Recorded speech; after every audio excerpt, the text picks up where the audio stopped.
राधाश्रितं गोपी भावरसामृताभिलहरी कल्लोलमग्नोन्मुहो वन्दे रूप सनातन रघुजुगं श्रीजीव गोपालकौ कृष्ण कीर्तन कानन तन परं प्रेमामृतं बनिधि कृष्ण कीर्तन कानन तन परं प्रेमामृतं बनिधि कुजत कोकिलहं संसार सुगण कीर्णे मयूराकुले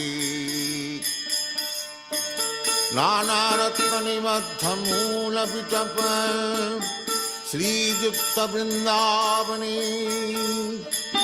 राधा कृष्ण महर्निशं प्रभजतौ जीवार्थदौ जौ बुधा वन्दे रूप सनातन रघुजुगं श्रीजीव गोपालकं कृष्ण कीर्तन गानन तन परं प्रेमामृतं बनिधि धीराधीर जनप्रियं प्रियकरं निर्मत्सरं पूजितं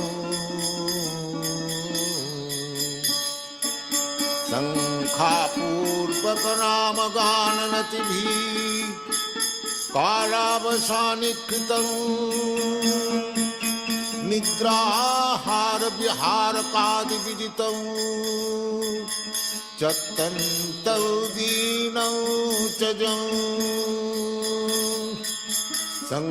शङ्खापूर्वक नामगाननतिभिः कालावसानिकृतं निद्राहार विहारकादिविदितं चत्तन्तौ दीनौ च जं गोपी भावरसामृतादिलहरी कल्लोलमग्नोन्मुहो वन्दे रूप सनातन रघुयुगं श्रीजीव गोपालकं कृष्ण कीर्तन गानन तन परं प्रेमामृतं बनिधि कृष्ण कीर्तन गानन तन परं राधा पुण्यतटे कलिन्दतनयातिरे च वंशी वटे प्रेमन्माधव सादशे सदशया ग्रस्तौ प्रमत्तौ सदा राधा पुण्यतटे कलिन्दतनयातिरे च वंशी वटे प्रेमन्माधव सादशे सदशया ग्रस्तौ प्रमत्तौ सदा राधा कृष्ण गुणस्मिते मधुरिमा नंदेन मोहितौ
Hare Krishna, Krishna Krishna, Hare Hare, Hare Rama, Rama Rama, Hare Hare.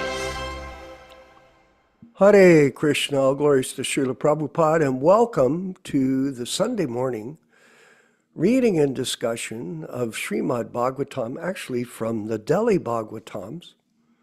And we're very excited about this particular version of the Delhi Bhagavatams. I got these from Maduha Prabhu some years ago when I went to Rath Yatra in Toronto. They were not allowed to distribute them. The GBC member there had banned the devotees from distributing the original books of Śrīla Prabhupada. He wanted only the edited books. And he also criticized certain terms that were being used in the books by Śrīla Prabhupada, like no illicit sex life. He thought that that was inappropriate. And he made a comment like that, such a fool, to criticize his spiritual master publicly, and it's come out recently. So this is going on in the so-called name of religion, but it is actually misinformation. And I wanted to mention that I got quite a few compliments yesterday on my section.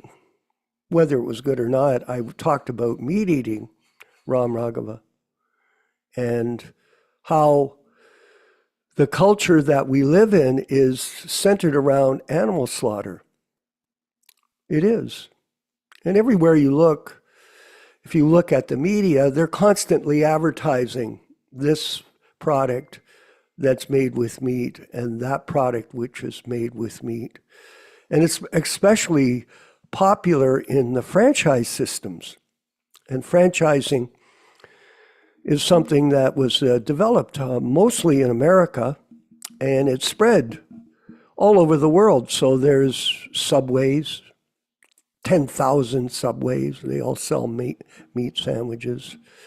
There's Burger King. There's McDonald's, like that. Up here in Canada, they have a restaurant called Harvey's. Actually, my friend Nuda Mashloka used to call it Harvey's. It's called Harvey's. Harvey's. I'm going to Harvey's for a burger. Now the question is, are we vegetarians? That's a question that we have. And the answer is no, we're not vegetarians. What do you mean, Vishwakarma? Prabhupada said, we are not vegetarians, we are Krishnatarians.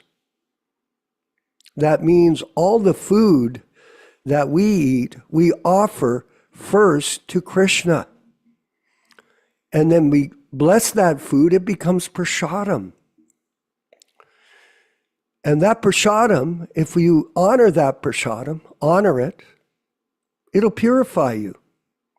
It has two benefits. It's prophylactic and it's antiseptic. It prevents people from committing sins in the future, and it absolves one of sinful activities in the past. And prasadam is a key part of our mission.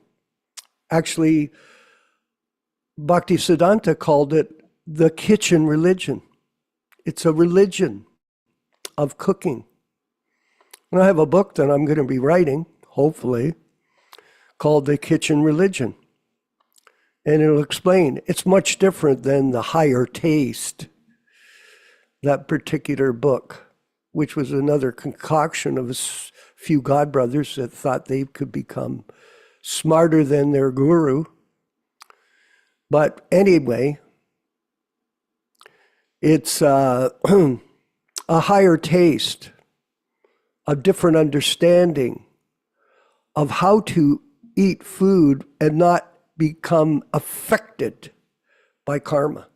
Oh yeah, karma. Karma, vikarma, akarma. Most people don't understand anything about the rules of karma, the laws of karma. So the most important thing is that you offer your food, all that you do, all that you eat, all that you give away should be done as a sacrifice to Vishnu. That's Krishna's instruction. That everything we do is to please the Supreme Personality of Godhead. And with us, everything we do is to please our spiritual master, Śrīla Prabhupāda. This is Krishna consciousness. And this is the way you get the attention of Krishna. Now, here's another point, Ram Raghava. Are we vegan? Are we vegan? Now, let me say something. Do you know that the Krishna consciousness movement is responsible for the development of vegetarianism in North America? Did you know that? There was an article back in the 70s written in a magazine, I think it's still popular, called The Vegetarian Times. And they recognized that Krishna consciousness, the movement that Śrīla Prabhupada began in 1965, was the movement that popularized vegetarianism in North America. And it's true. We, as devotees, made vegetarianism a common lifestyle change. And nowadays it's very popular. Yes, vegetarian. It's good. I always encourage people, give up meat eating, for sure. But give up milk? Is that what you think we should do? Because go Brahmanya Hitayacha. We're the protector of the cows. There is a value in the cows and what they provide to human society. And Prabhupada explains that from the cow, our mother, we get all kinds of wonderful products. The main point is to protect the cows, not say that you don't drink milk or have dairy products. That's a mistake. Okay, it's better that people don't eat meat. Accepted. But at the same time, Vaishnavas, we honor the cow as Gomata. And we're not vegans. Vegan, da. We are Krishnatarians. Understand that. It's very simple.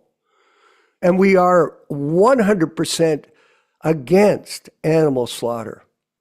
Yes, because of the karmic implications of killing innocent animals, which is going on a wholesale basis in America.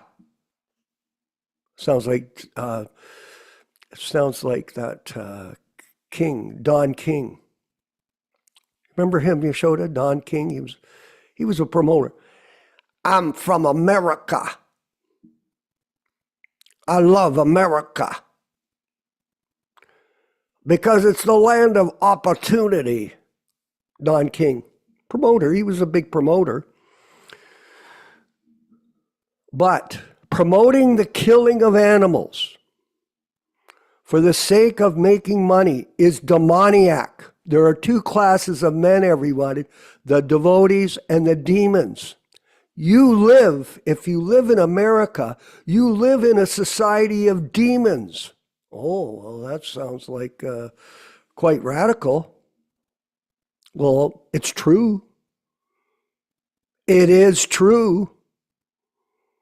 And if you ever go to a slaughterhouse, Tom, in Germany, and you ever see what they do to the poor innocent animals, you'll understand that what we're saying is absolutely true. And have some understanding of the laws of karma and how it affects everybody.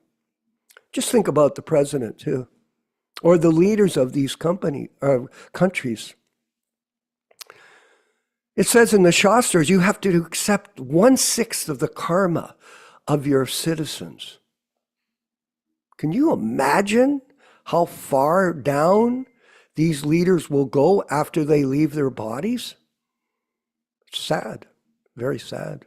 And we are here as a revolutionary group. You ever think about revolution? I was part of a revolutionary group back in the 60s. Jerry Rubin. Do you remember him? Jerry Rubin. Malcolm X. These people, they were reacting to the way society is, demoniac. We're revolutionaries. But we're peaceful revolutionaries. We promote the chanting of Hare Krishna to change the demoniac mentality of the people. That's our job. And it's a good job. Actually, there's a lot of, we're soliciting people for work. If you're looking for a job, I've got one for you. And by the way, you'll get the highest benefit from this service. Yes. When you leave this body, you'll be blessed by Krishna. And if you're good at it, you'll go back to Godhead. How's that for a salary? Eternal life. Are you interested? Well, very few people are. Very few people are interested in understanding the truth. Why? Because they're captivated by their own illusion. They live in an illusion in their mind. Every day they get up. They have no idea why they were born, where they're going when they die, and what is the purpose of life. Not a clue. I see it every day myself. And some people that I'm associating with, they get up, they're like sophisticated cats and dogs. That's all they are.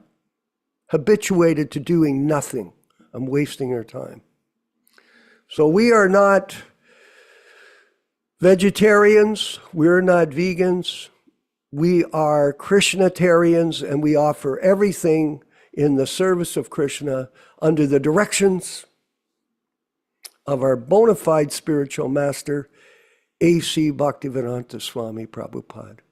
And how's that, Tom? How was that? Do you like that? Was that interesting? One of my friends, he asked me, what are you going to talk about this morning? I go, I don't have an idea. I was meditating on it. But, I remembered yesterday so many people were complimenting us on vegetarianism, and I thought I'd give this little opening. And now we're going to carry on with this wonderful reading from the diaries. Now, these are the documents at the end of the book. Different discussions that Prabhupada's giving on his early days. It was interesting to note. I'm still thinking about it, Yaśodā Prabhu. This Tamal Krishna. Sorry I had to mention him, but we read him. How he was so clueless in New York in 1976. And yet he wanted to be the next Acharya. He didn't even know that Prabhupada lived in an office. Remember that? He goes, oh, you lived in an office? You had no cooking facilities? You had no washroom? You used to go out and use a public bathroom? He had no clue who Prabhupada was, but he wanted to become Acharya. How pathetic.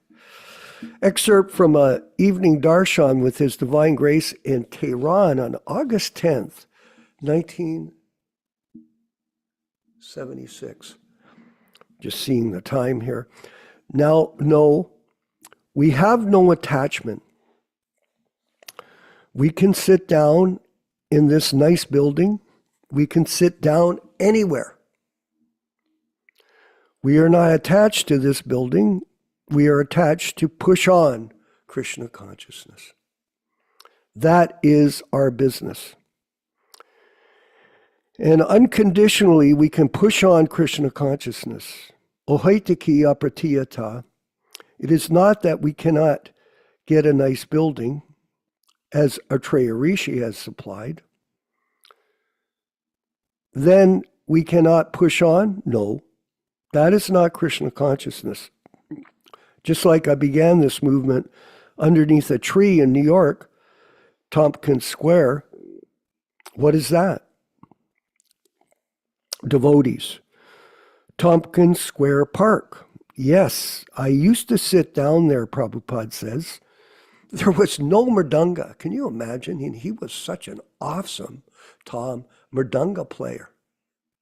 That was one of the most outstanding features that attracted me to Krishna consciousness. Being a professional musician, I always like to hear people play. And we, my friend and I, Uddhama Shloka, when we heard Prabhupada play the mridanga, we were astounded to hear his expertise. Amazing. There was no mridanga. He had no mridanga, even though the mridanga is the standard instrument to use in a kirtan. Yeah, it's explained how to do a kirtan in Chaitanya Charitamrita, and you can look it up in the pages of Chaitanya Charitamrita. A small dundubi. So he just had some kind of drum. And I was chanting 3 hours, Hare Krishna, and people used to come. Nava Yovana, in a very bad neighborhood, very low-class neighborhood. Prabhupada, yes. Now here's a good point here, Prabhus. Low class, high class, we don't mind. What is low class? Kalo Shudra Sambhava. Everyone in this age is born a Sudra or lower. Actually, it's called a Chanchala, dog eater. We chant Hare Krishna, that's all. That 26th 2nd Avenue, also not a very good neighborhood. So it didn't matter where you were. It was the worst place in the country.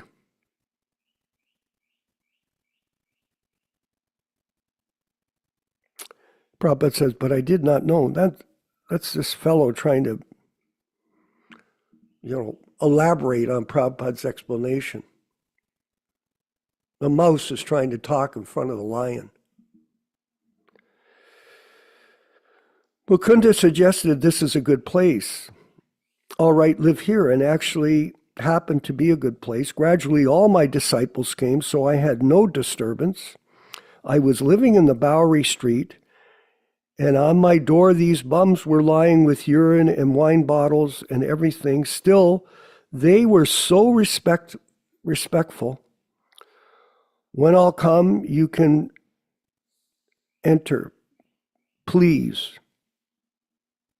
I had no quarrel with them.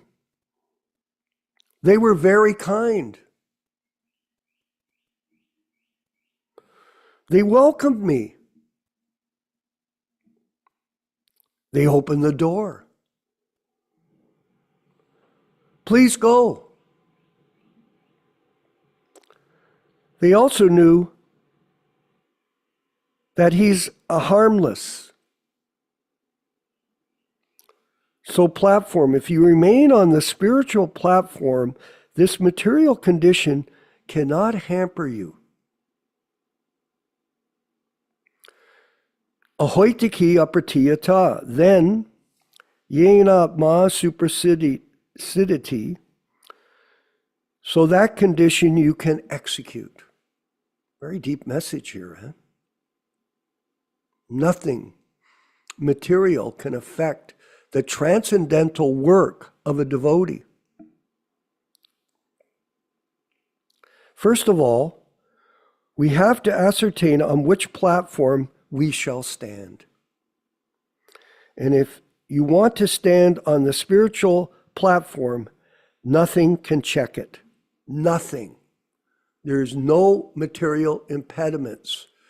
And Prabhupada proved it by his personal example. And that's how we have to act. We have to act on the platform of carrying out the orders of our spiritual master. And we are all Prabhupada disciples. And I mentioned this to Rama Raghava. We are not Ritviks. He told me a story recently. Someone was accusing us of being Ritviks. We are not Ritviks, and we are not Prabhupada-nugas. There's nothing wrong with those terms, but they're misunderstood. We are Prabhupada disciples, period. Remember that. Servants of the servants of A.C. Bhaktivedanta Swami Prabhupāda. And this is the disease that's entered into the ISKCON group. They don't understand that at all. First of all, we have to ascertain on which platform we shall stand. And if you want to stand on the spiritual platform, nothing can check it. That is not conditioned. So why not stand directly to the spiritual platform and make your life successful? That is our preaching. People in general, they do not know the importance of the spiritual platform. Therefore, they prefer to stay in the material platform. They have no sufficient education. And we're going to end with that. And the education we're giving is Prabhupada's books, his lectures. We're encouraging people to hear them, and his instructions, which we encourage all of us to follow. And in this way, at the end of this life, we'll all go back home, back to Godhead. All glories to Śrīla Prabhupāda. Let's move forward with the bhajan, Jaya Radha Madhava, and then the reading and discussion with Yaśodā-nandana Prabhu in Twain Harte, California. Haribol.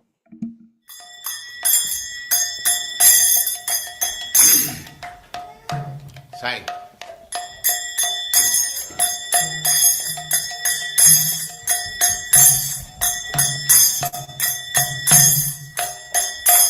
Jaya Radha Madhava Punya Bihari. Jaya Radha Punya Bihari. Jaya Radha Madhava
Bhaktivedanta Swami Prabhupāda ki jai. Ananta Koti Vaishnavindra ki jai. Nāmācārya Śrīla Haridas Thakur ki jai. Prem se kaho Sri Krishna Chaitanya Prabhu Nityananda Sri Advaita Gadadhar Sivasadi Gaur Bhaktivinoda ki jai. Sri Radha Krishna Gaur Gopinath Sam Kund Radha Kund Giridhavan ki jai. Vrindavan Dham ki jai. Navadvip Dham ki jai. Swami Bhaktivinoda ki jai. Ganga Mai ki jai. Jamuna Mai ki jai. Tulasi Devi ki jai. Bhakti Devi ki jai. Swami Bhaktivinoda ki jai. All glories to the assembled Lord. All glories to the assembled Lord. Thank you very much.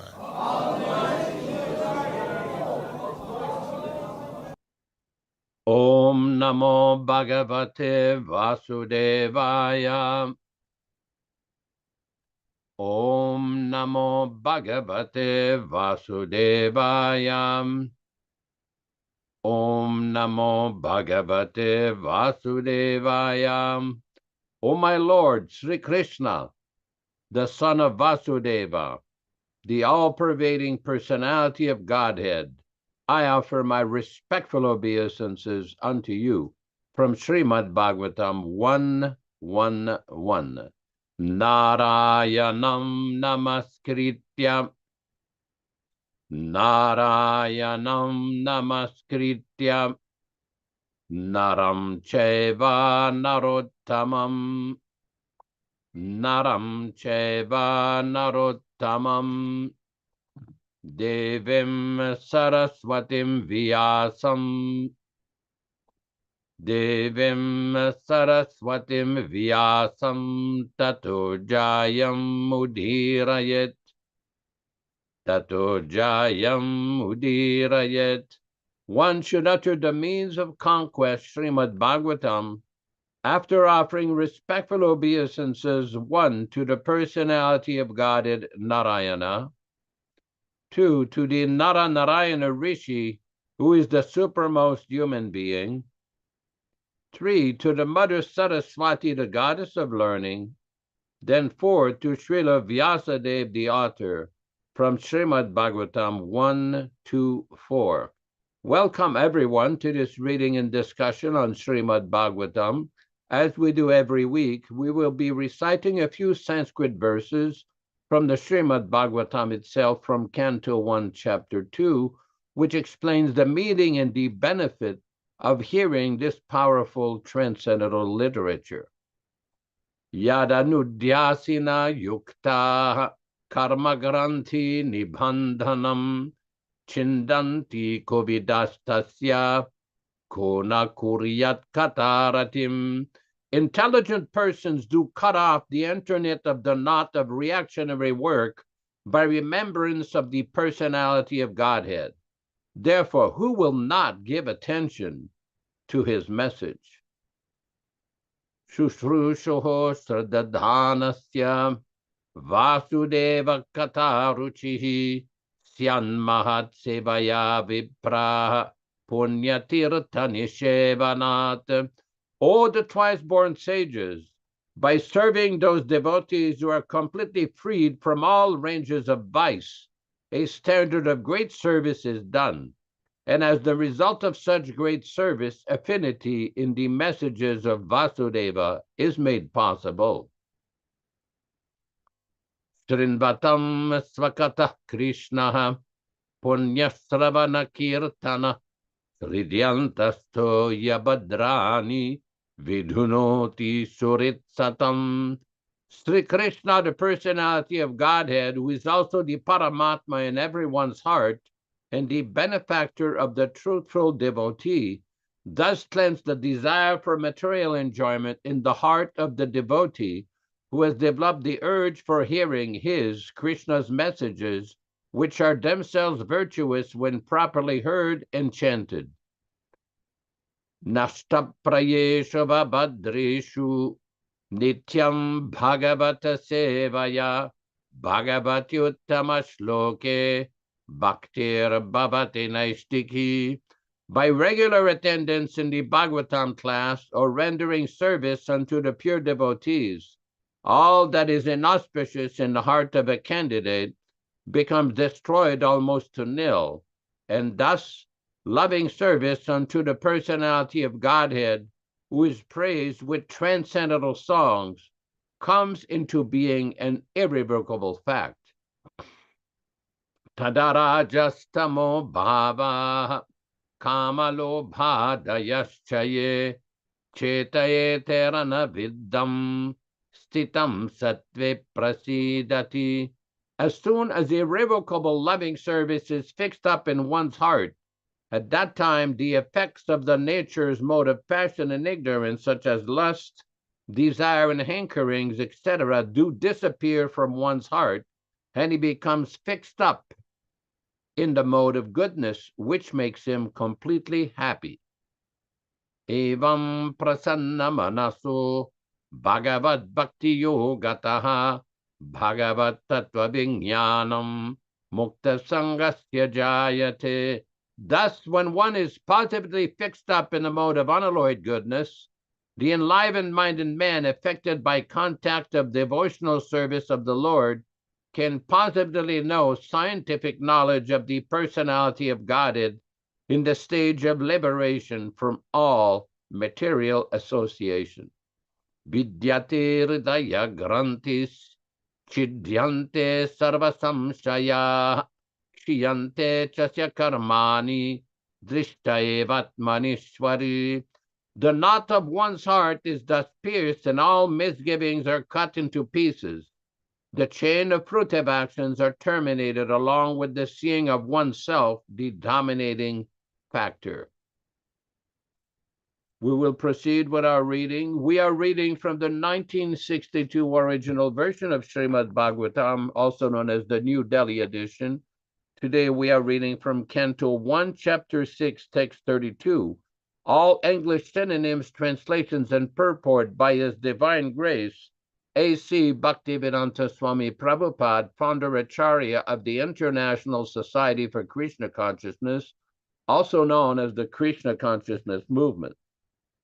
Devadhutam imam vinam svarabrahmam vibhushitam murchayitva harikatam gayamanas charamyaham.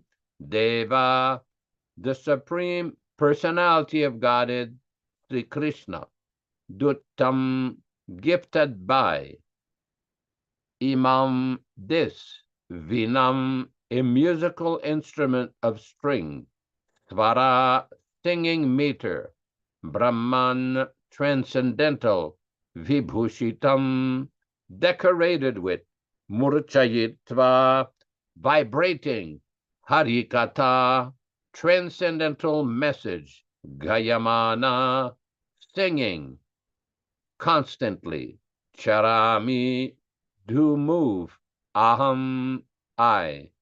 Translation by His Divine Grace, Śrīla Prabhupāda. I do travel as above mentioned by constantly singing the glories of the Lord in transcendental message by vibrating this instrument of Veena, charged with transcendental sound, and given to me by Lord Krishna. Purport. The musical instrument of string called Veena, which was handed over to Nārada by Lord Sri Krishna, is described in the Linga Puranam as confirmed by Śrīla Jiva Goswami. This transcendental instrument is identical with Lord Sri Krishna and also Nārada, because all of them are of the same transcendental category.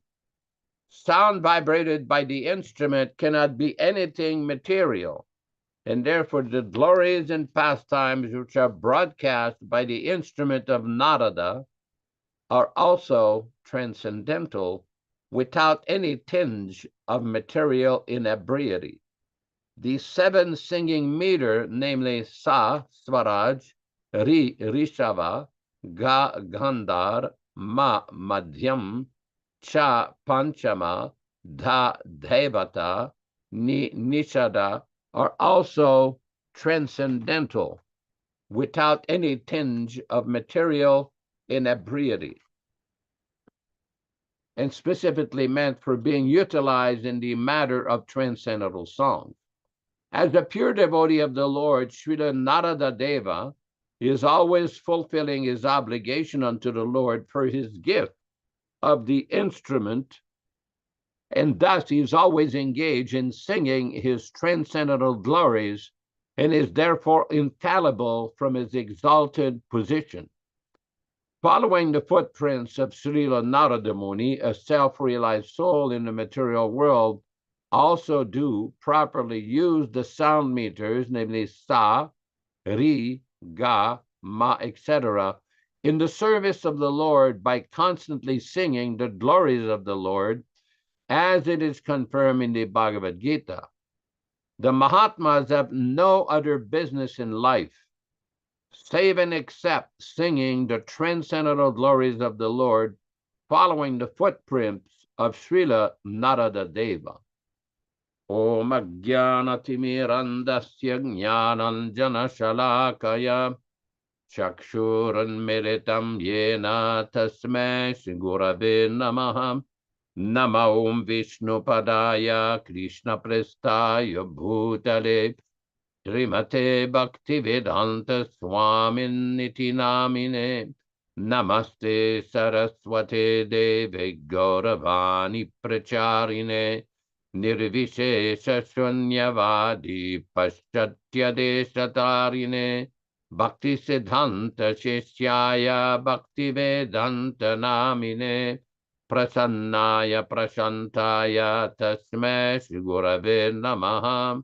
Bhagavad Vandanam Kadyam Guru Vandana Purvakam Tiram Sharkara Yuktam Kadate Visheshataha Adadana-strinam danteridam yache punaha punaha Śrīmad-Rūpa-padam bhoja-dhulisyam janma janmani amsho bhagavatusmyaham sadadaso asmi sarvata tat-kripa pikshako nityam tat-prishta-shat-karomi svam Sri Krishna Chaitanya Prabhu Nityananda Sri Advaita Gadadhara Srivasadi Gaura Bhakta Vrinda Hare Krishna Krishna Krishna Hare Hare Hare Rama Rama Rama Hare Hare. In the Padma Purana, there's a very famous verse which was often quoted by Śrīla Prabhupada. Naham tishtami vaikunte yoginam hridayeshu va. Lord Krishna is explaining, I do not reside in Vaikuntha, nor in the hearts of the yogi. Yoginam hridayeshu va. Well, where did he live? Tatra tishtami Nārada, my dear Nārada. Yatra gayanti mad bhaktaha, where my devotees are singing my glories, this is where I reside. We have all heard the story from Śrīla Prabhupada, how in the beginning in New York, devotees had arranged for a very nice kirtan program. Unfortunately, not too many people came. So the devotees became a little despondent. They became a little sad that we have arranged this nice program for Śrīla Prabhupada, and very few people came. So when they told this to Śrīla Prabhupada said, oh, no, did you not see? Nārada Muni was there, the demigods were there, Lord Brahma was there. Because a pure devotee is always seeing the presence of Krishna 24 hours a day. We have seen in the Bhagavad Gita, maybe Ram Raghava can pick up this verse, Mahatmanastu mam partha, devim prakritamashtritaha, bhajantyananya manaso jnatva bhutadimavyayam, Mahatmanastu mam partha. Let's see if we can pick up this verse. Śrīla Prabhupada has given very nice explanation of this verse in many times in his lectures, in his conversations. Here we go. From Bhagavad Gita, chapter 9, text 13. This is very significant in connection with this particular purport from the Śrīmad-Bhāgavatam. Prabhupada explains here, the Mahatmas have no other business in life save and except singing the transcendental glories of the Lord, following the footprints of Srila Nārada Deva. This is from the purport of Bhagavatam. And it is explained in Bhagavad Gita, O son of Prita, those who are not deluded, the great souls are under the protection of the divine nature. They're fully engaged in devotional service because they know me as the Supreme Personality of Godhead, original and inexhaustible. In the purport, Prabhupada is giving a very nice explanation here. In this verse, the description of Mahatma is clearly given. The first sign of the Mahatma is that he is already situated in the divine nature. He's not under the control of material nature. And how is this affected? That is explained in the 7th chapter. One who surrenders unto the Supreme Personality of Godhead, Sri Krishna, at once becomes freed from the control of material nature. That is the qualification. One can become free from the control of material nature as soon as he surrenders his soul to the Supreme Personality of Godhead. That is the preliminary formula. Being marginal potency, as soon as the living entity is freed from the control of material nature, he is put under the guidance of the spiritual nature. The guidance of the spiritual nature is called Devim Prakritim, divine nature. So when one is promoted in that way by surrendering to the Supreme Personality of Godhead, one attains to the stage of great soul Mahatma. The Mahatma does not divert his attention to anything outside Krishna because he knows perfectly well that Krishna is the original Supreme Person, the cause of all causes. There is no doubt about it. Such a Mahatma or great soul develops through association with other Mahatmas, pure devotees. Pure devotees are not even attracted by Krishna's other features, such as the four-armed Mahavishnu. They are simply attracted by the two-armed form of Krishna. Since they're not attracted to other features of Krishna, what to speak of the demigods? They are not concerned with any form of a demigod or of a human being. They only meditate upon Krishna in Krishna consciousness. They're always engaged in the unswerving service of the Lord in Krishna consciousness. Now, this is very important because we see nowadays, we have many pseudo-Mahatmas, many people who come from some kind of a Mahatma assembly line or a Mahabhagavat factory who claim their position on the basis of some illusory vote or election. This is not the standard. The standard is given here in the Bhagavad Gita. This is the standard. Those who are properly and correctly engaged constantly in the service of Krishna, Prabhupada describes, they're under the protection of the spiritual energy. How does this work? This is called the transcendental protection of the Lord. There's another verse in the Bhagavad Gita. Krishna explains, Ananyas chintayanto mam, ye janaha paryupasate, yogakshemam vahamyaham. For those who are devoted to me, I protect what they have and carry what they lack. Ananyas chintayanto mam. Very important verse, because Krishna protects his pure devotees. Krishna protects the devotees. Now, somebody may say, well, that may be very difficult to achieve. Not necessarily. If one receives the mercy of a pure devotee, yasya prasadat bhagavat prasado, to receive the bhagavat prasado, or the mercy of Krishna, Bhagavan, if one simply receives the mercy of the spiritual master, then one will receive the mercy of Krishna. Here's the verse. Ananyas chintayanto mam ye janaha paryupasate tesam nitya viyuktanam yogakshemam vahamyaham. Prabhupada translates, but those who worship me with devotion, meditating on my transcendental form, to them I carry what they lack and preserve what they have. And Prabhupada explains in the purport nicely, one who is unable to live for a moment without Krishna consciousness cannot but think of Krishna 24 hours, being engaged in devotional service by hearing, chanting, remembering, offering prayers, worshiping, serving the lotus feet of the Lord, rendering other services, cultivating friendship, and surrendering fully to the Lord. Such activities are all auspicious and full of spiritual potencies. Indeed, they make the devotee perfect in self-realization. Then his only desire is to achieve the association of the Supreme Personality of God. This is called yoga.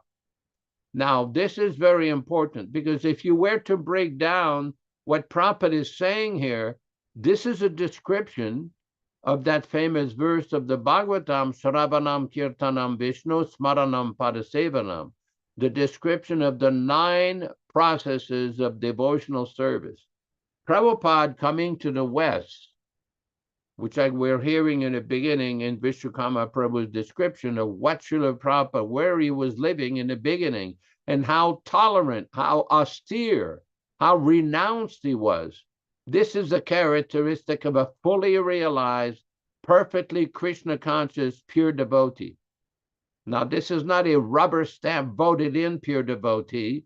No, this is a factually realized, topmost Mahabhagavat devotee like Śrīla Prabhupada. And how does one achieve that level? Somebody may say, well, that is Śrīla Prabhupada. He was very special. Yes, he was. But anyone who has 2 ears can hear the message of Śrīmad-Bhāgavatam and Bhagavad Gita, hear the message. Oh, here we go. The actual verses from Śrīmad-Bhāgavatam. Thank you, Ram Raghava. Shravanam Kirtanam Vishnu, Smaranam Padasevanam, Archanam Vandanam Dasyam, Sakyam Atmanivedanam, Iti Pumsarpita Vishnu, Bhaktis Channavalakshana, Kriyata Bhagavatyadha, Tanmanye Aditamuttamam. And Prabhupada translates, Prahlad Maharaj said, hearing and chanting about the transcendental holy name, form, qualities, paraphernalia, and pastimes of Lord Vishnu, remembering them, serving the lotus feet of the Lord, offering the Lord respectful worship with 16 types of paraphernalia, offering prayers to the Lord, becoming his servant, considering the Lord one's best friend, and surrendering everything unto him. In other words, serving him with the body, mind, and words. These 9 processes are accepted as pure devotional service. One who has dedicated his life to the service of Krishna through these 9 methods should be understood to be the most learned person, for he has acquired complete knowledge. Now, this is very important verse, because we see this verse often quoted by Śrīla Prabhupada, sometimes in part of it, sometimes the entire verse. And this is the perfect description of the entire process of bhakti. This is also quoted by Rupa Goswami in the Bhakti Rasamrita Sindhu, so nicely translated by His Divine Grace Śrīla Prabhupada. Now, Prabhupada in America, when he came, there was one conversation, Prabhupada, in the beginning, people were not too interested in chanting. But what he did, Prabhupada was cooking. He was giving them prasadam out of his hand. He would cook dal and chapatis, rice, vegetables, and he would feed them. one chapati, two chapatis, four chapatis, more dal, more rice. And gradually people took a taste to the chanting. And gradually they became engaged in some practical service. This is the supreme intelligence and power of a pure devotee like Śrīla Prabhupada, even under the most difficult circumstances. Just like we heard earlier from Vishwakarma Prabhu, how Prabhupada early in New York in 1966, 65, 66, was living under very austere, very difficult circumstances.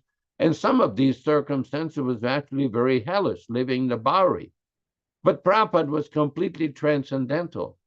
This is also described in the Śrīmad-Bhāgavatam. There is a verse, Narayana parasarve nakutastana vibhyati svarga apavarka narikeshwapi tulyata darshinaha. Those who are Narayana paraha, completely dedicated to the service of Lord Narayana or Krishna, they are unconcerned whether they're in hell, in heaven, or they are liberated. Oh, that's another one here. Wow, very quick. What's the translation here? Prabhupada's translation.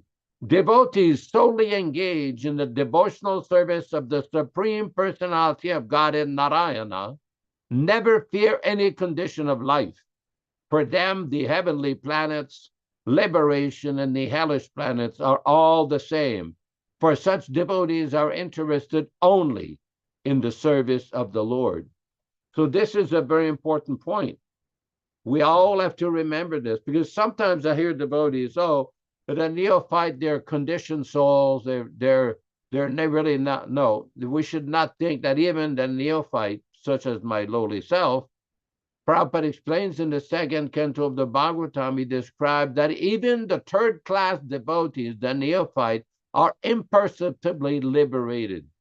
Because the process of devotional service, even though one may not be completely full or completely mature, because the process being started under the direction of a bona fide, authorized spiritual master, then the success is eventually guaranteed. And this brings us to the question that many times people come, and I know that Dharma Bhavana knows this, and his good wife in Texas knows this, that many times we see devotees manufacturing different interpretations of how to follow the process. There's different groups and different organizations who claim to follow Prabhupada, who claim that they're real devotees of Prabhupada, that they've really understood the teachings, but yet, when we compare the way that they practice things, the way they do kirtan, the way they offer bhoga, the way they do so many things, is very different than the standard, the 24-karat gold standard that Prabhupada taught us. And this is very important.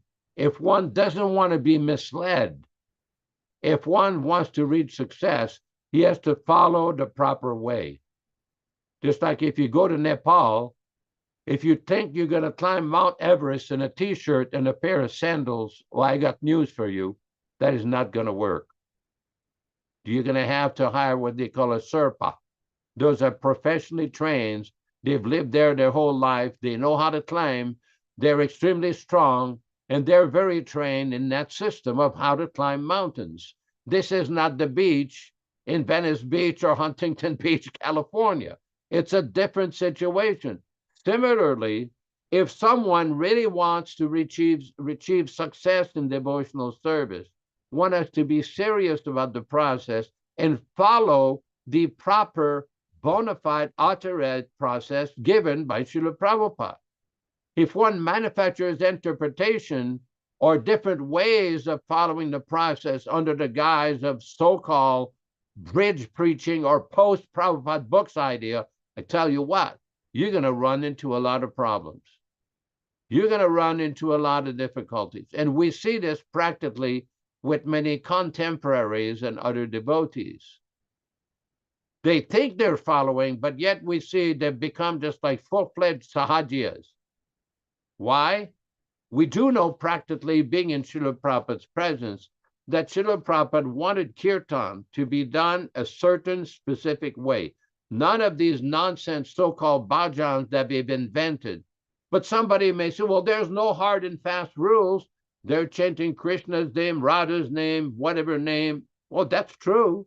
Prabhupada one time said that even the Sahajas are getting some benefit. Prabhupada said it's like sandalwood. If you don't know how to properly churn sandalwood on the stone, because it's sandalwood, you still will eventually get some sandalwood, but there's a proper way of getting sandalwood. Similarly, there's a proper way of following. And Prabhupada warns, if you don't follow the proper process, eventually it will deteriorate. You remember that word eventually, what Prabhupada says in the Nectar of Instruction? If one imitates the Mahabhagavata without being self-realized, eventually he will become degraded, unquote.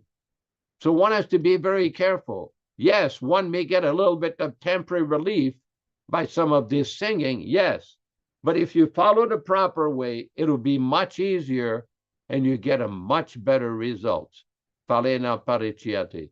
Thank you very much. Back in the studio to you, Vishwakarma Prabhu. Hare Krishna, Hare Krishna. Thank you, Ram Raghava, so much for the very quick display of these verses. Much appreciated. Very helpful for us to get a broader look at our philosophy and a better understanding of it, because it's a science.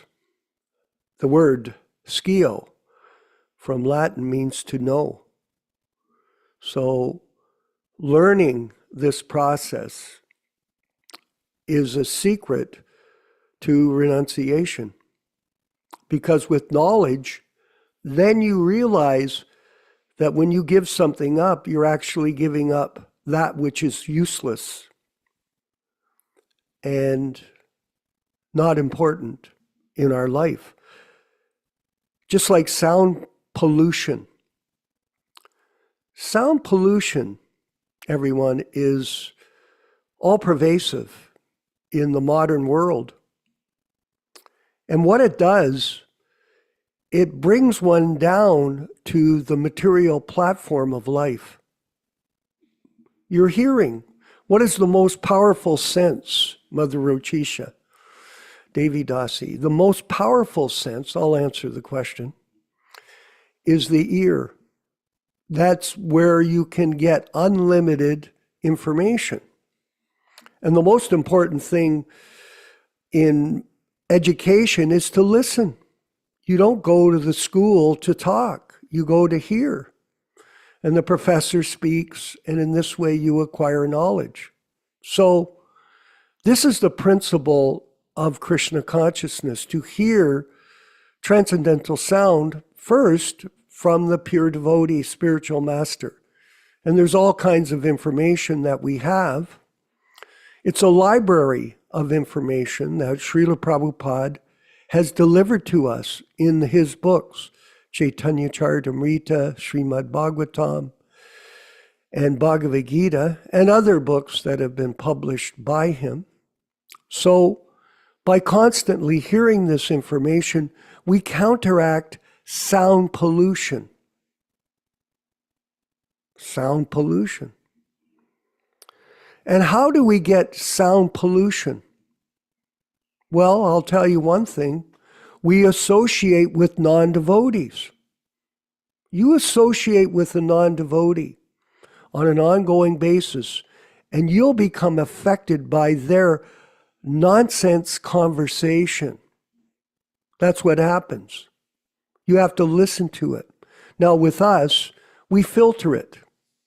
A lot of times I'm an actor. People are talking to me, and I'm not paying attention to one word they're saying because it's all useless sound. So I go like this. Oh yeah, very interesting. Oh yeah. Mm-hmm. Oh yeah. Sure. Well, you don't want to tell them. Will you control yourself? What you're saying, you're so, I don't want to say the term because people get upset with me. You're going to carry on, keep talking like this? You're driving me nuts. Like you're giving me a headache. No, you can't say that. You just go like this. Oh yeah, okay. Mm-hmm. You act, you pretend that you're listening, but you're not listening to anything they say because it's garbage. Garbage in, garbage out. And then you might, after a while, you think, okay, now I'll explain something valuable to them based on Prabhupada's teachings. There's an art to preaching.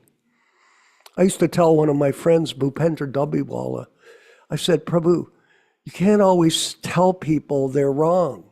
That's a mistake. Just listen, nod, and then you explain the truth to them.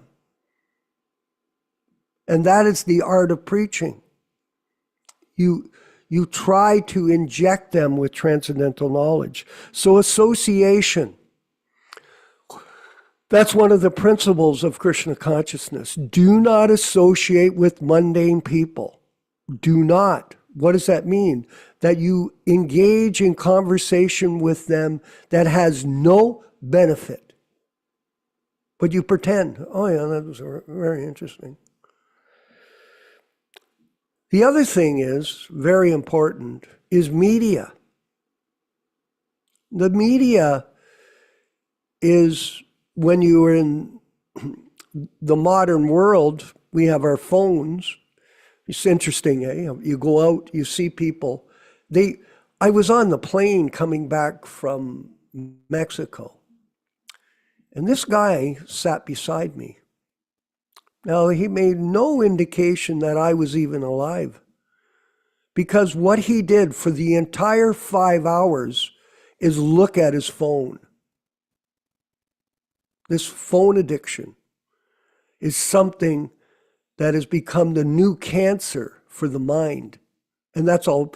You go to the hospital and you sit in the waiting room, and no one talks, do they, Ram Raghava? They all sit there and look at their phone. They're like zombies, phone zombies. Maybe they look up once in a while, where am I? I don't know, here, wait a minute. Let me get back to my phone. This is the modern world. Media. We're all addicted to it nowadays. But at the same time, it's a total contamination of the mind. Some people, they just can't get away from it. They're on YouTube for hours a day, being corrupted with material information. And then they spew it out to you. Oh, I saw this on YouTube. I saw that on YouTube. All garbage. Complete insanity. And the other problem that we have is prajalpa. People that all they do is talk nonsense to you all the time. And it's enough to drive you crazy. Will you shut up? Oh, don't say that to me. Don't say that to me. That's insulting. You're disturbing my mind. Prajalpa. This is something that we have to be careful about. Listening to people's nonsense conversations.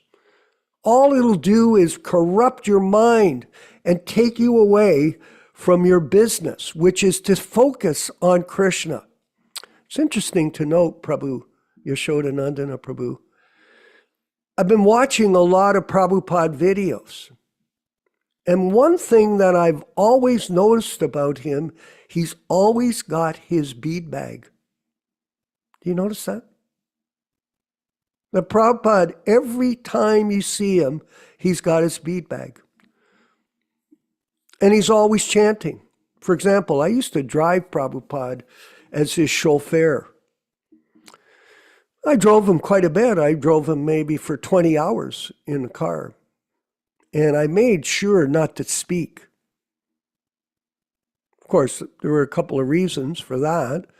One, I was trying to concentrate on the road so we wouldn't get in an accident, and it would be a huge scandal for me that Vishwa was driving the car and got in an accident while Prabhupada was sitting in the back. Yeah, that's a mistake. You focus on your driving. And the other thing was, I never spoke because I didn't want to expose how stupid I was. It was very dangerous. And Prabhupada, wherever he went, I drove him all the way to Buffalo from Toronto. That was a 3-hour drive. I didn't say a word, quiet, because Prabhupada was chanting. He was focused on Krishna consciousness. It wasn't that he was always talking. No. He was in silent meditation. So Prabhupada set the example for us. Chant your rounds all the time. And even when you finish your 16 rounds, keep going and build up and do more rounds. And avoid talking nonsense with people that say nothing except disturb your mind. Be discriminate. I don't care who it is. You can tell them, can you stop this diarrhea of information you're sharing with me, because it's doing nothing for me in my spiritual path back home, back to Godhead. There is discipline here. If you think there is no discipline, then you don't understand this philosophy at all. It doesn't matter who you are. Unless you control yourself, what you hear, and make that decision, and who you talk to, make that decision. Because the most difficult sense to control is what, Ram Raghava? The tongue. And all the tongue wants to do is talk. It'll say anything. It'll talk on and on. It'll never stop. This is discipline. And Prabhupada demonstrated that control of the tongue by always chanting the holy name, by preaching constantly about Krishna, and constantly remembering Krishna and explaining it to others by his transcendental presence. That's it. It's a presence. When you're with people, they sense your presence. Control of the tongue. There are 2 ways to control the tongue. Always eat prasadam, and we talked about that earlier. And at the same time, always speak. What is it? The most relevant, not the most useless. The control of the tongue. This is the art of bhakti yoga. This is the art of Krishna consciousness. The control of the tongue and the hearing process. We have to hear. And we enjoy so much. This morning I begin the day and I'm kind of all over the place. Mentally, I'm thinking, here I go. I've got to get fixed up here. We got a program, I got to concentrate, I got to think what I'm going to say. And what did I decide to do, Ram Raghava? I decided to go back to the Krishna book that I'm reading. It's very interesting. I'm on the 5th chapter already. Fantastic, actually. And started reading about the birth of Krishna and the astrology that they did to determine his sign and his particular characteristics. I did that for my son when he first was born. We got his chart done by Oja, a famous astrologer in Vrindavan, India. But at any rate, I started reading, and then my mind started to feel a little bit more peaceful just by hearing from Śrīla Prabhupāda and seeing his brilliance in his books. Oh, jeez. It's that simple. Just to take shelter of our spiritual master in transcendental sound. And in this way, you can rise up out of the mode of ignorance. Which, because we're born, when we get up we're in the mode of ignorance. We're in the dream state. So we have to discipline ourselves, and in this way we can go forward. So we're not opinionators, everyone. This is the business of people, to give their opinion. The International Society for Opinionators. No. And Prabhupada said very simply, Ram Raghava, A devotee has no opinion. We don't have opinion. What we do is repeat what we've heard from our spiritual master with no change. These people that engage in this so-called bridge preaching program that's going on are giving their opinions. It's not fact.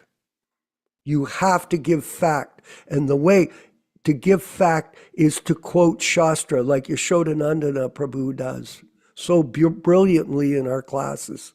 He doesn't give his opinion.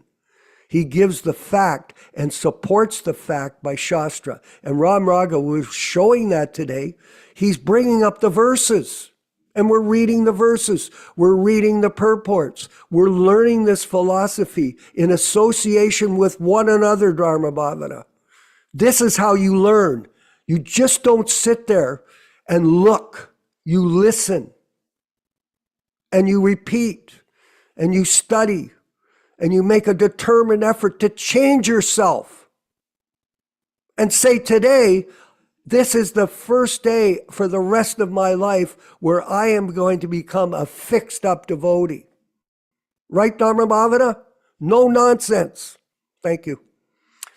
Okay, I wasn't really trying. I get going, so it's kind of fun. And we're having fun here at the Prabhupada Disciples Association, Hare Krishna Society, daily, weekly classes. We have hundreds of classes. And we're changing, we're evolving them. We apologize to everybody if we are too harsh. We're not trying to be. We're just delving deeply into our philosophy as it was taught by Śrīla Prabhupāda to us with Rama Raghava. No change. Zero change. And that is our business. And we're going to go forward with our next segment of the show, which is the review of the unauthorized, I'm going to say the words very carefully so everybody gets this, the unauthorized biography of His Divine Grace A.C. Bhaktivedanta, unauthorized biography of Śrīla Prabhupāda, presented in the book Līlamrita, which was been publicly distributed now for many years, and people think it's an authoritative explanation, but it will mislead you. And so we're going to go to this section that's been, we're going to publish this, by the way, in future, a proper understanding of how the actions of a pure devotee are never adulterated by material contamination. And that is the problem with the Līlamrita. It shows Prabhupada as an ordinary man. So foolish, these people. Let's go forward with this section. Hare Krishna. So we are reading from the Līlamrita Review, section 2, page number 6.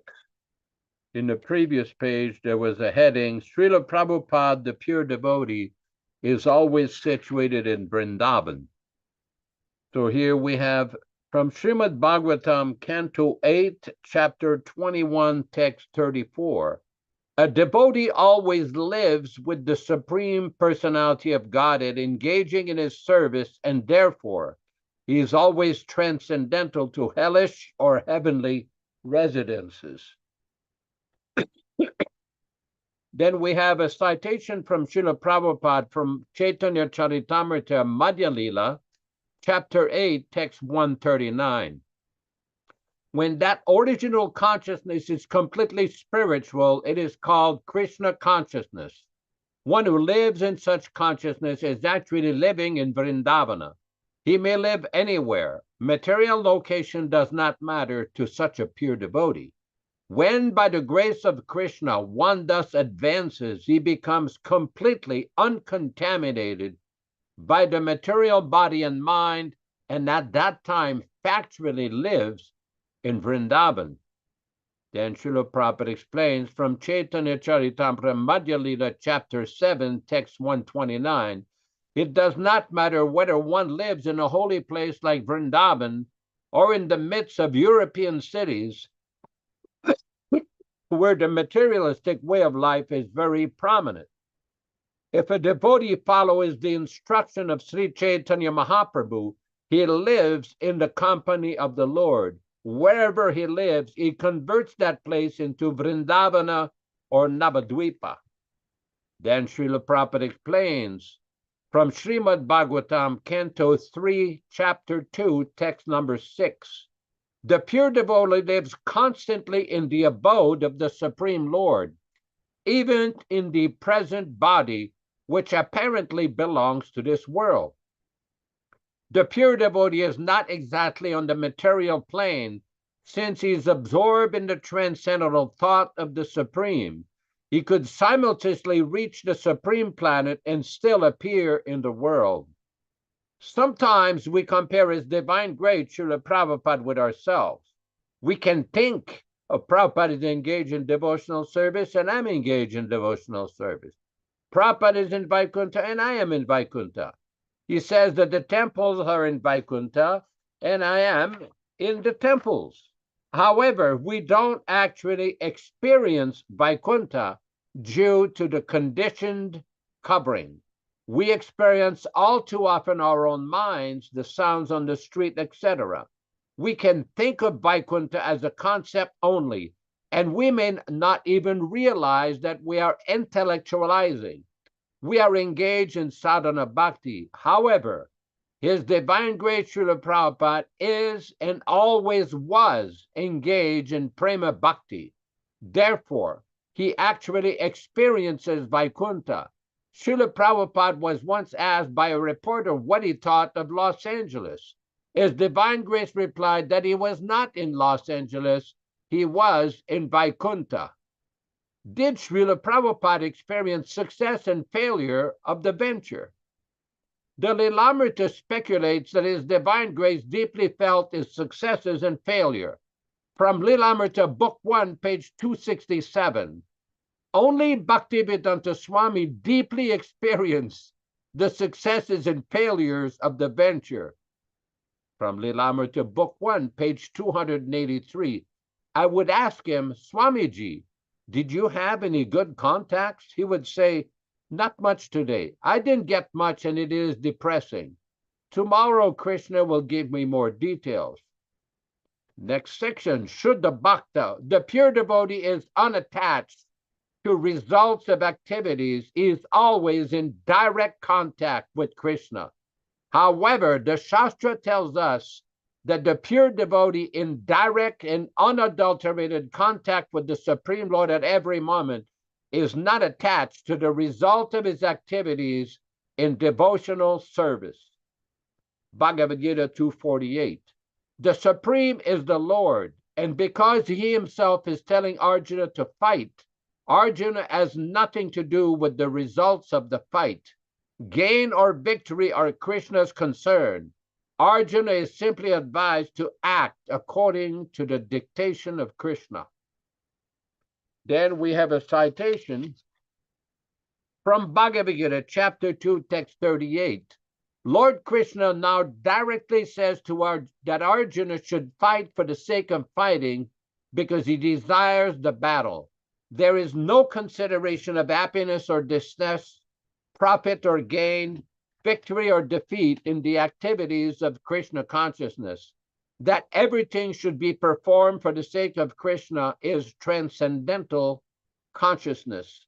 So there is no reaction to material activities. He who acts for his own sense gratification is subject to the reaction, good or bad. Thank you very much. Back in the studio to you, Vishwakarma Prabhu. Hare Krishna, Hare yes, Krishna. Thank you, Prabhu. And this reading is very enlightening because we're seeing that when people are neophyte and then they present Krishna consciousness to others, they distort the truth. For whatever reason they may have, they distort the truth. And this is a great offense against the spiritual master. And this should never be done. Very neophyte and very...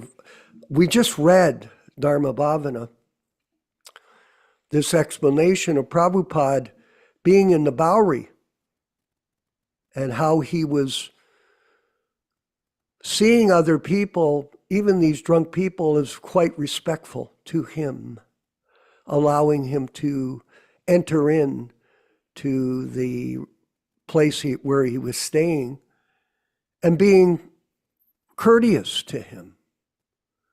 Prabhupada was staying in the most difficult place in New York City, but he never saw it as a terrible place.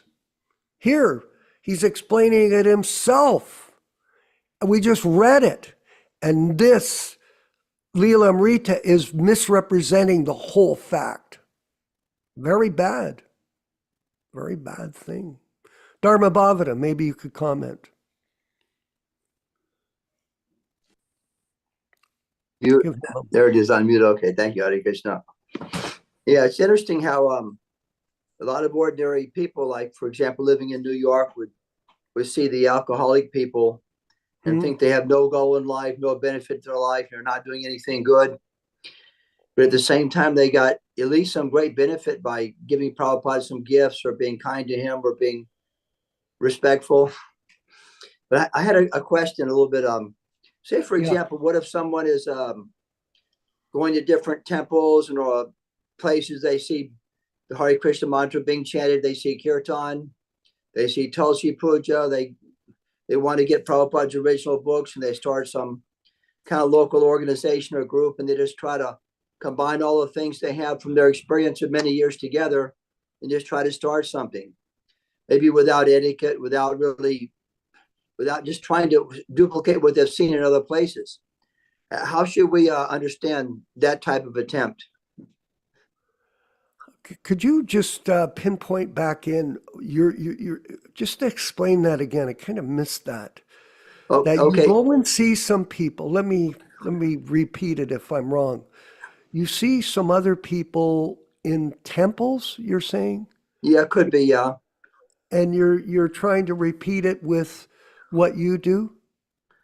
Yeah, say for example, also somebody is going from place to place and group to group to try to see where they fit in.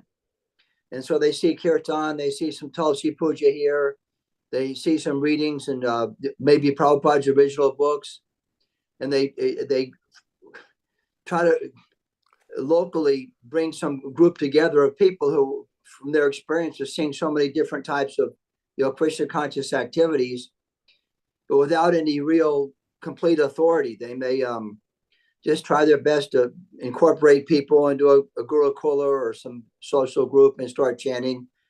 And could anybody comment upon that kind of situation? I will. The main thing is not them, it's Prabhupada. You're seeing this person do that. You're seeing that person do this. You're studying different people. But the main thing is to study Prabhupada's instructions and follow those. They're self-evident. When you read the scriptures, when you read the letters of instruction, and you understand them, then you incorporate those things in what you do, not what you see from others. Because a lot of times we had a situation where a devotee was saying, well, Prabhupada said this or that, but they make it up. Prabhupada said this, but Prabhupada didn't say that. But people say, well, Prabhupada said that. This goes on with these ISKCON gurus. They make everything up. They do. And behind everything that they do, they're self-motivated to promote themselves to become initiating gurus. Be careful who you associate with and take shelter. You can take shelter of the devotees that are associating with us in the Prabhupada Disciples Association, Hare Krishna Society. Ask questions. That's why we have these classes. Come and ask. And we have a group of people that will speak and try to explain the proper understanding of Prabhupada's teachings to all of us. Some of us don't have any experience in terms of practical service. But here, there is a group that do, and they can help you. And in this way, we'll march forward. Yaśodā-nandana, Prabhu, if you could further explain. This is a very interesting point, and I've been asked that question many times. What about devotees who go to this camp, this temple, that temple? You know, there's a very interesting conversation in the Prabhupada Conversation book where Śrīla Prabhupada was talking about Alice Coltrane. Alice Coltrane was a famous American singer who incorporated the chanting of Maha Mantra, Hare Krishna mantra, in some of her songs. So there was a conversation where Śrīla Prabhupada was explaining, says that is very nice, but she should be encouraged to follow the proper process. Otherwise, if people don't follow the proper process, eventually it will deteriorate. It will become like Sahajya. Now, what Prabhupada is explaining is that by the chanting of the Maha Mantra in the beginning, yes, we encourage people to chant, visit the temple, take prasadam, do this, do that. That's good. We encourage anybody to do that. The problem is that many people, Prabhupada says, is just like if you want some heat because it's cold, you have to take heat the proper way. Either you have some fire and you get close to the fire. So Prabhupada is explaining there's a proper process to follow when you chant the Maha Mantra. In the beginning, yeah, you're attracted, it's very nice. But gradually, as you get to know more and follow the principles, then you can get a real taste for what it is. So here we go. Prabhupada is explaining. Prabhupada says, but they must know the science also, Rameswar. Just like this Alice Coltrane. She has done her small part. She made this record album with Govinda Jaya Jaya and Hare Krishna. Prabhupada, that will be a good thing. But when she does it properly, it will be more effective because if one does not chant in the process, then gradually it degrades. The offense will increase. There is chant. Rameswar. So in the past, in the magazine, we have shown people chanting if they were initiated devotees, shaven head, living in temple. And recently, they have adopted to show people who have jobs outside the movement, and they're not brahmachari or sannyasi, they're also chanting to give the public the idea that Prabhupada, so that we are giving the facility to chant and take prasadam. But at the same time, gradually, if chanting is effective, then next we have to make it in the process. Brahmananda, we want to bring them to the process. Prabhupada, yes, that is the ultimate. That is stated by Rupa Goswami. Yena tena prakarena mana Krishna niveshayat sarve vidine dasyur etayoriva kinkaraha. That somehow or other bring him to chant Krishna or to become little Krishna conscious. Then when he is a little purified, then the vidhi nishedaha. He is not rejecting the vidhi nishedaha. Vidhi nishedaha means regulative principles. It is not rejected. But when he is a little purified, this vidhi nishedasyur etayori bakin karaha, just like one, first of all, let him become rich, get some money. And then when he's got money, he can keep some servants, some assistants, some secretaries like that. First of all, earn money. Rameswar, one step at a time. Prabhupada, yes. But organized business means there must be so many men, secretary, manager, that is regulated. So in the beginning, all right, bring some money somehow, then I shall. So you cannot reject this organization because he's chanting. Then what is the use of writing so many books, the Namaparad and other discussions, if anyone can chant? Rameswar, it is definitely as to lead them to that. Prabhupada, yes, we must come to that point. In the beginning, you may be very liberal. All right, chant. We do like that, and I've done it. There is no regulation, but that does not that it should be neglected. It should be given a fern by simply whimsically chanting this. No, that is not. Harisari, Niyamagraha, Prabhupada, yes. Don't make it cheap. It has got science. It has got form. Rameswar, I have seen in some articles they have written to defend our society from the attack of deprogrammers. Sometime one argument they give is that meditation and chanting are being studied by scientists and they are finding the effects to be good. Now, Prabhupada, effect will be good, and if we do it properly, it will be first class. Anything else in that conversation? Does it go up? No. So in other words, Prabhupada is explaining that the chanting should be also accompanied by the proper process. Thank you very much. Hare Krishna. Hare Krishna. Exactly. Exactly. Thank you. It's like gold, Ram Raghava. What do you prefer? 8-karat gold, 10-karat gold, 12-karat gold, 14-karat gold, or 24-karat gold? What do you like? You like pure gold. It's Alice Coltrane, by the way. I used to be a fan of her husband, John Coltrane. Now, John Coltrane, back in the 60s, he was considered to be the top saxophone player in jazz music. And his wife became a musician. She was also, okay, fine. He wrote a song, he did an album called Love Supreme. So he was trying to direct people through music to understand the purpose of life. Love supreme. The highest love is love of Godhead, love of Krishna. Now, how do you want to become Krishna conscious? Do you want to become Krishna conscious by going to the real source, which is the bona fide spiritual master, to the message of Lord Chaitanya? Or do you want to do it by following Alice Coltrane? Do you want 10-karat gold, Tom? Or do you want 24-karat gold? We want only the real gold. We want only the real diamonds, not the imitation diamonds. So a lot of these processes, everybody, are moving people towards the real gold, to the real diamond, not to the fake diamonds. And unfortunately, there are a lot of fake people going around propagating this philosophy of Krishna consciousness for personal ambition. We call it the guru business. And don't be misled by these imposters. And you know who they are.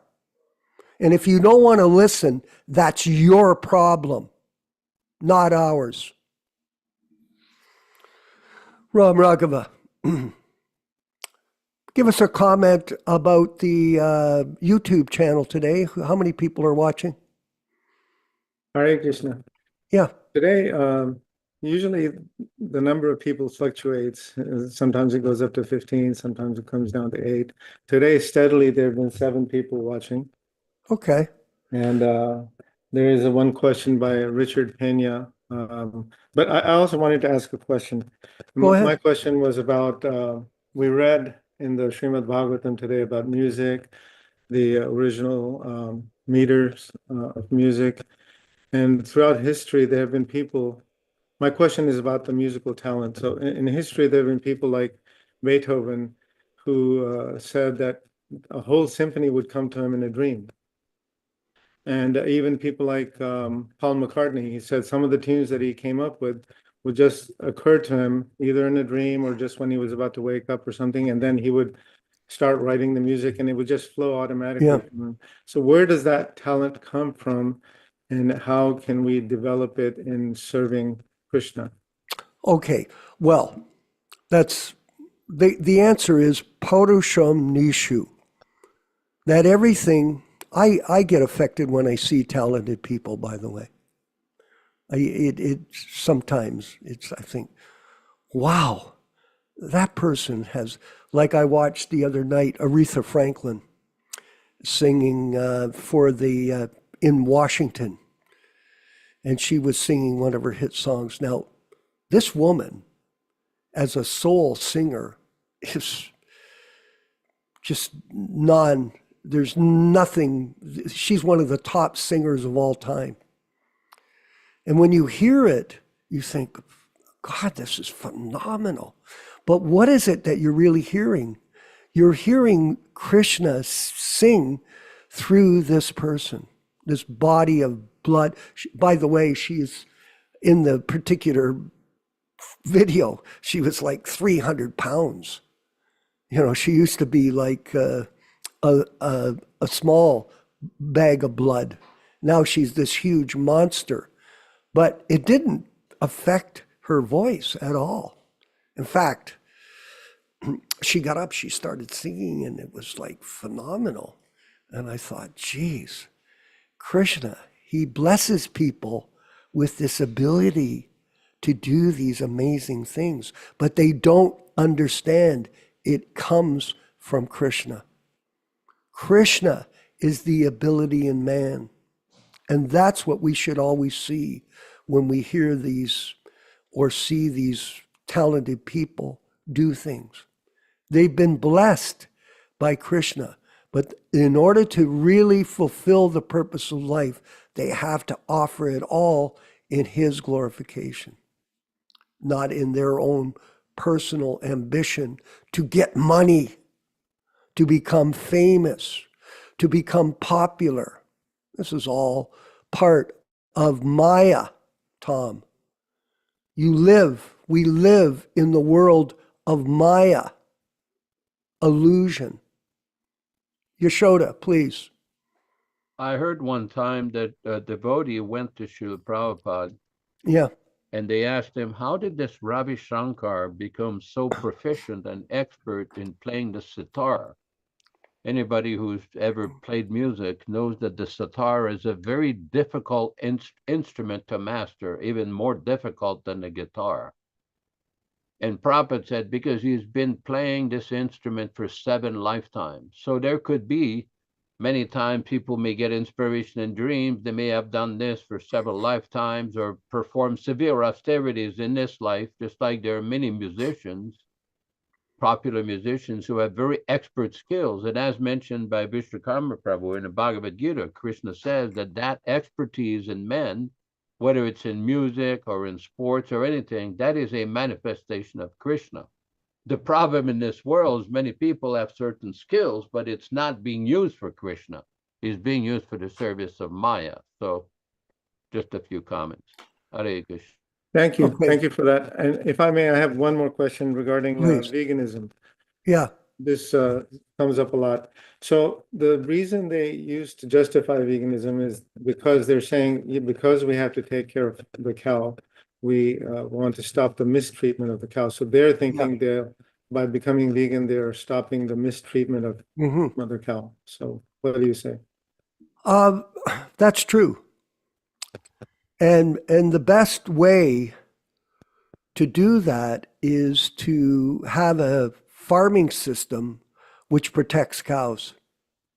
And this should be a goal for us as devotees, to try to develop this ahimsa, called ahimsa, milk or dairy products. But we're practical, we do what we can, and in this way we move forward, to change society and the way it goes, the way it's operating. We don't support it. The wholesale misuse of cows and animals. It's terrible. But this is what we do. We carry on and we continue to try to build a different world amongst ourselves and others. Yaśodā, maybe you could comment. For one thing is that in the literatures of the Goswamis, there are numerous instructions. Like Rupa Goswami wrote a book, Sri Krishna Janmatiti, How to Observe Janmashtami. It's a Sanskrit book which has very detailed instruction about how to perform abhishek with milk, yogurt, ghee, honey, and like that. And then there's panchamrita, and then there's another kind of abhishek with milk, ghee, honey, cow urine, a little bit of cow dung. And some people say, how can you do that? Well, this is the instruction of the Shastra. The Acharyas have prescribed how you worship Krishna. So according to the Vegans, what do you do? If you're going to be a devotee of Krishna, we have to follow the Acharyas. And not only that, but for example, there is in the Brahmanda Purana, 108 names of Krishna. One of Krishna is Makanchor, one who steals butter. Are we supposed to delete that name of Krishna from the Brahmanda Purana to please some Vegans? No, they don't understand the philosophy. When Prabhupada was here, because he asked them, what about those? Because this question was raised during Prabhupada's time. Prabhupada said, even the cow that gives milk, or cows plural, when you take it, they get benefited. Because the milk is being used for Krishna, is being offered. Now, Prabhupada wanted non-exploitation agriculture, goshalas and everything. And my question to all these Vegans, what are you doing? Are you starting goshalas? Are you protecting the cows or just talking? It's a nice talk to say that people should not exploit the cow, but what do you do? Do you do it?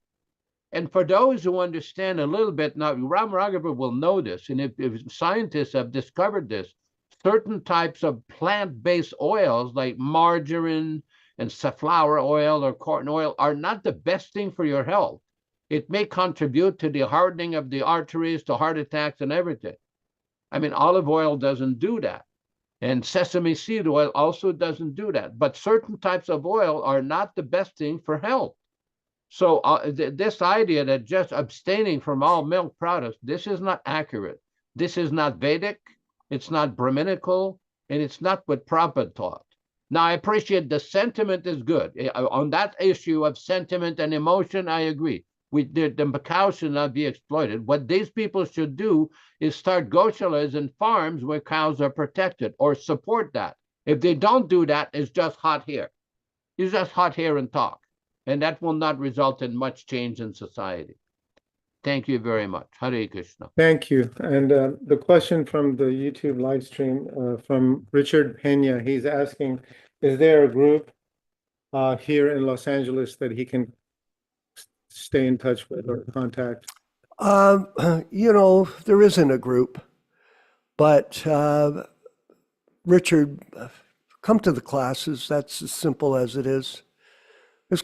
They're extensive. Look at, it's already 11:47 up here in Canada, and it's almost 2 hours. You know, if you've been chanting your rounds, it's going to be 2 hours. If you're doing some reading, you may read for a half hour or an hour. And if you do 2 hours with this class, just think about it. You're already at 5 hours of devotional activity. You have to cook. So you're in the kitchen. You could listen to a Prabhupada lecture.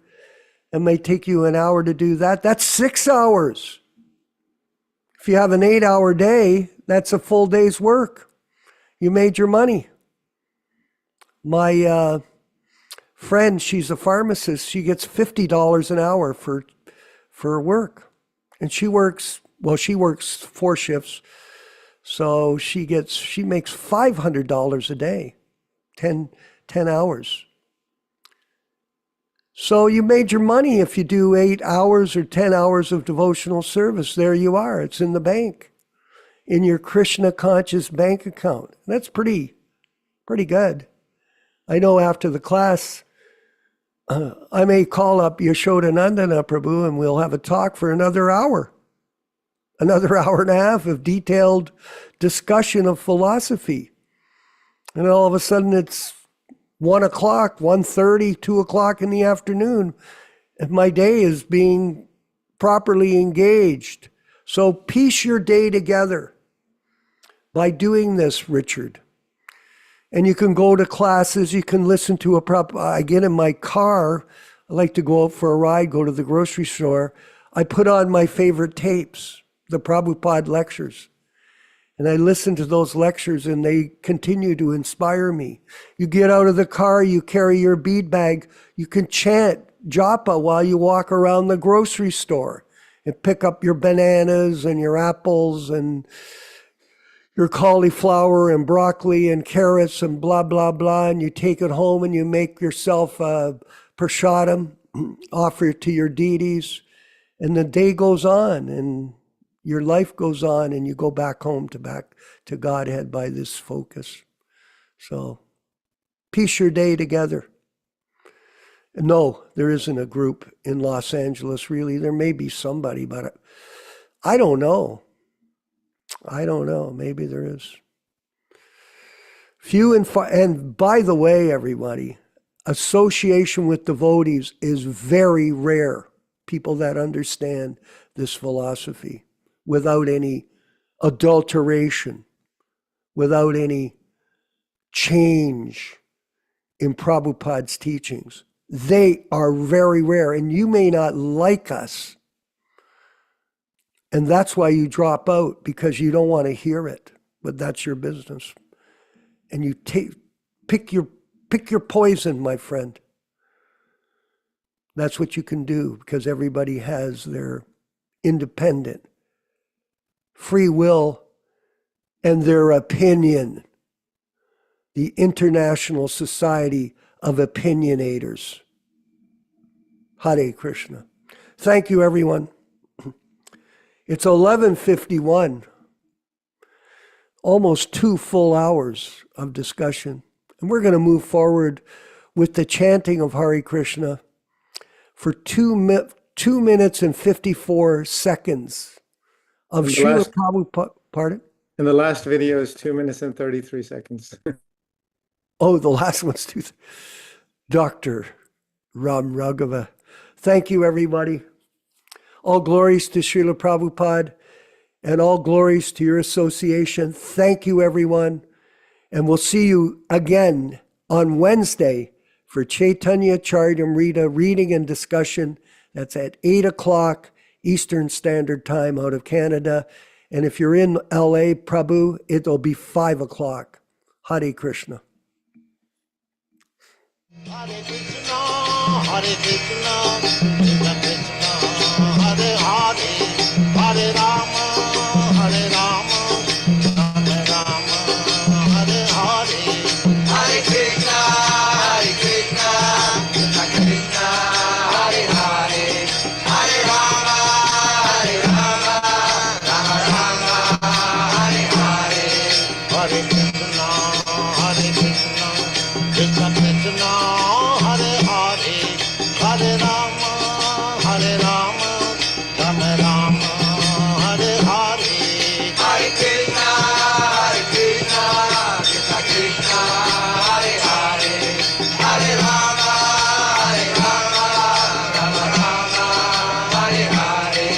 Hare Krishna, Hare Krishna, Krishna Krishna, Hare Hare, Hare Rama, Hare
Let us offer our respectful obeisances to all the assembled Vaishnava devotees. Vanchakalpa tarubhyascha kripa sindubhya evacha patitanam pavanebhyo Vaishnavebhyo namo namaha. I offer my respectful obeisances. We all offer our respectful obeisances unto all the Vaishnava devotees of the Lord who can fulfill the desires of everyone, just like desire trees, and we're full of compassion for the fallen souls. Thanks, everybody, for participating in this lively discussion with the Śrīmad-Bhāgavatam. Thanks, Vishwakarma Prabhu in Hamilton, Ontario, Canada, Ram Raghava Prabhu in Brighton, Georgia, with the beautiful picture of the Śrīmad-Bhāgavatam behind his head. Krishna Kata Prabhu in Alpine, California, with the similar Śrīmad-Bhāgavatam behind his head. Vijay Pandit Prabhu in Bhakta Zoran in Italy. So comeva, comeva. Grazie, grazie. Rochisa Mataji in Montreal, Canada, or Quebec province. Forest Temple in Baja, California.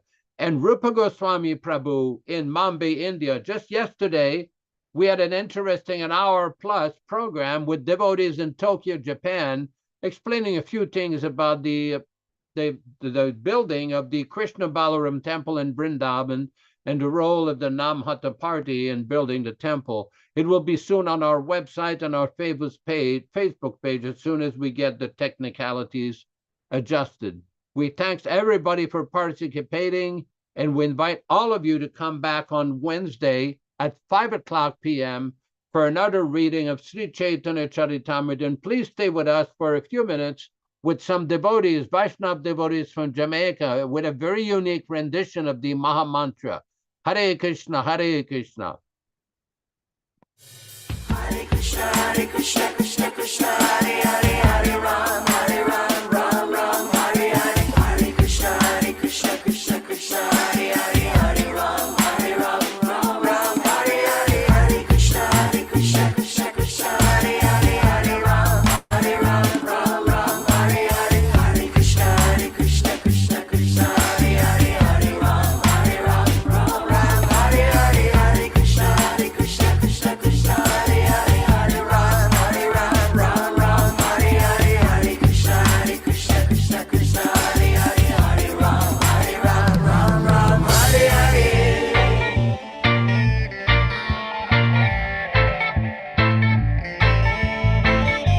Krishna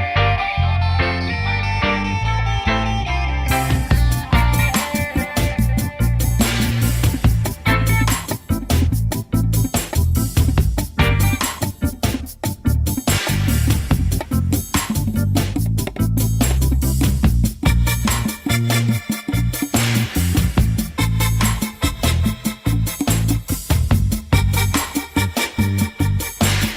Ram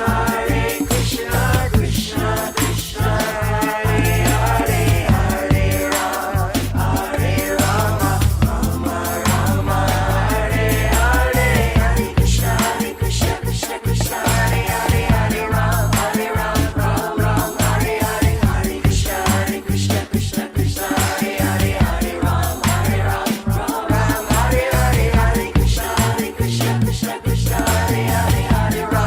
Ram Hare Hare. Hare Krishna, Krishna Krishna, Hare Hare, Hare Ram, Ram Hare Hare. Hare Krishna, Krishna Krishna, Hare Hare, Hare Ram, Ram Hare Hare. Hare Krishna, Krishna Krishna, Hare Hare, Hare Rama, Rama